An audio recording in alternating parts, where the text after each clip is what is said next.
Dans ma dernière vidéo, je vous ai exposé les problèmes de l'école et de notre système éducatif. Mais malgré ces problèmes-là, aujourd'hui je vais essayer de vous convaincre de ne pas arrêter vos études. Alors je sais que dit comme ça a l'air contradictoire, mais avec les arguments que je vais vous présenter dans cette vidéo, vous verrez qu'au final c'est assez logique, et qu'il ne faut pas écouter les gens qui vous disent d'arrêter vos études et de vous consacrer à votre passion. C'est un très mauvais conseil, et je vais vous dire pourquoi. Mais avant d'entrer dans le vif du sujet, je sais qu'en ce moment c'est la période des examens pour pas mal d'entre vous. Et généralement, c'est aussi le moment où on panique parce qu'on ne sait pas comment faire pour apprendre tous nos cours à temps. Donc pour vous aider en tant qu'étudiant, j'ai décidé de faire une série de 10 vidéos où je vais vous aider à réviser vos examens au mieux, même si vous vous y prenez au dernier moment. Je vous mets le lien de la playlist en description. Si ça vous intéresse, je vous invite à vous abonner à ma chaîne, à activer la cloche, à laisser un petit pouce bleu à cette vidéo et à la partager à des camarades que ça pourrait intéresser. Sur ce, passons au sujet principal de cette vidéo. Malgré ce qu'on dit, dans notre société, le diplôme vaut toujours quelque chose. On dit souvent qu'un diplôme, ça veut plus rien dire. Et dans un sens, c'est vrai. C'est pas parce que quelqu'un a un diplôme de graphiste que c'est un bon graphiste. Internet a redistribué toutes les cartes. Maintenant, il y a des gens qui se sont formés seuls au graphisme et ils sont parfois meilleurs que des gens qui ont le diplôme. Sauf qu'aujourd'hui, pour être engagé quelque part, on doit leur fournir un CV. Et malheureusement, si dans votre CV il n'y a pas écrit que vous avez un diplôme, probablement qu'on vous engagera pas. Et toute notre vie, ça sera comme ça. On sera jugé sur nos diplômes. On peut avoir des compétences en graphisme, mais si on n'a pas le diplôme, c'est comme si on n'avait pas la clé pour entrer dans ce monde-là. C'est un peu à ça qu'on peut comparer le diplôme, à une clé. Elle vous ouvre tout plein de portes et elle vous permet d'avoir plus de choix et d'options sur votre carrière. Après, dans certains domaines, vous pouvez toujours enfoncer les portes si vous n'avez pas la clé. Par exemple, dans le graphisme, vous pouvez toujours vous créer un portfolio, démarcher les gens par vous-même et vous faire petit à petit un nom dans le domaine. C'est tout à fait possible. Ça vous demandera juste beaucoup plus d'efforts. Mais dans d'autres domaines, comme par exemple la médecine, vous ne pouvez pas faire ça. Vous ne pouvez pas juste vous dire que vous allez lire tous les bouquins de médecine qui existent pour apprendre toutes les maladies et les médicaments qui les soignent. Et après, postuler dans un hôpital pour qu'il vous engage. Ça marche pas comme ça. Et heureusement, j'ai envie de dire. Personnellement, j'aurais pas envie de me faire soigner par un médecin autodidacte. Je suis consciente qu'il y a des médecins meilleurs que d'autres parce qu'ils sont curieux et qu'ils font leurs recherches de leur côté. Mais à la base, on leur fait quand même confiance parce qu'ils ont un diplôme. Ça leur offre une sorte de légitimité.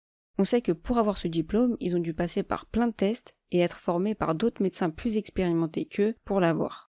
Dans cet exemple-là du docteur, je pense qu'on est tous d'accord pour dire que le diplôme est hyper important et qui sert à nous protéger des charlatans qui se proclameraient médecins alors qu'ils n'ont aucune compétence et qualification dans le domaine.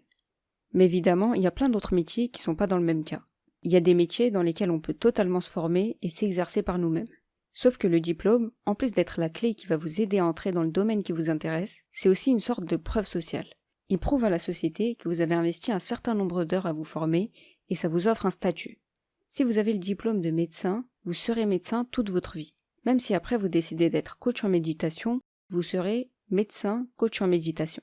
Et les gens vous feront plus confiance, parce qu'ils diront que vous savez de quoi vous parlez. Après tout, un médecin connaît le fonctionnement du corps humain, donc c'est un peu le mieux placé pour expliquer comment contrôler sa pensée pour aller mieux.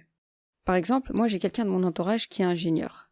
Si j'ai un problème avec mon ordinateur ou pour me connecter à Internet, je vais le voir et je lui demande de m'aider. Parce que je me dis que c'est son domaine et qu'il saura sûrement mieux résoudre le problème que moi. Alors que parfois la réponse est sur Google. Mais dans ma tête, il y a un automatisme qui s'est créé. Vu que cette personne est ingénieure, je me dis qu'elle pourra résoudre tous mes problèmes informatiques. En fait, le diplôme, ça vous achète une réputation. Donc c'est très utile si vous voulez travailler dans un métier de service. Mais je sais qu'il y a pas mal de gens qui veulent faire un métier totalement différent de leur étude actuelle. Et c'est peut-être votre cas à vous. Moi, ce que je vous conseille dans cette situation, c'est de continuer vos études jusqu'à temps que vous trouviez votre voie. Faites le minimum requis pour valider votre année et à côté, cherchez ce qui vous passionne et commencez à travailler là-dedans. Je vous déconseille fortement de brûler tous vos bateaux et de ne pas regarder derrière alors que vous n'avez même pas encore trouvé votre voie. C'est un peu irréfléchi de faire ça. Avant d'abandonner ce que vous avez déjà, travaillez et investissez du temps dans le nouveau projet que vous voulez poursuivre. Si jamais vous commencez à avoir des résultats, là vous pourrez arrêter vos études et vous consacrer au projet qui vous anime. Par exemple, si votre passion c'est le dessin et que vous voulez en vivre, essayez de vous faire un nom dans le domaine en parallèle de vos études et dès que vous commencez à vous faire un peu d'argent, vous pouvez arrêter vos études sereinement et vous consacrer à votre passion. Mais pendant la période où vous vous cherchez encore, n'abandonnez pas vos études bêtement sans avoir un matelas sur lequel retomber. Continuez vos études.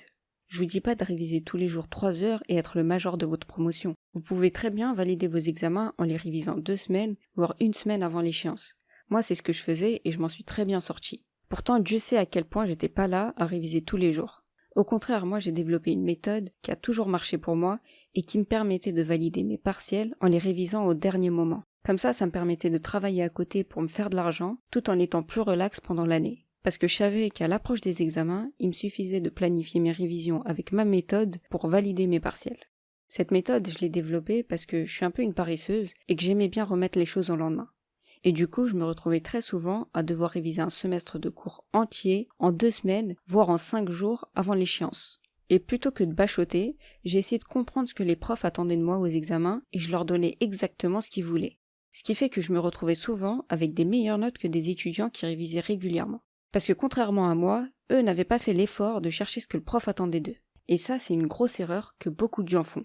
Si c'est votre cas, vous inquiétez pas. Dans la prochaine vidéo, je vais vous aider à trouver ce que les profs attendent de vous aux examens. Pour être tenu au courant de sa sortie, abonnez-vous à ma chaîne et activez la cloche pour recevoir la notification. En attendant, si cette vidéo vous a plu, je vous invite à me laisser un petit pouce bleu. Sur ce, je vous laisse et on se dit à la prochaine. Ciao.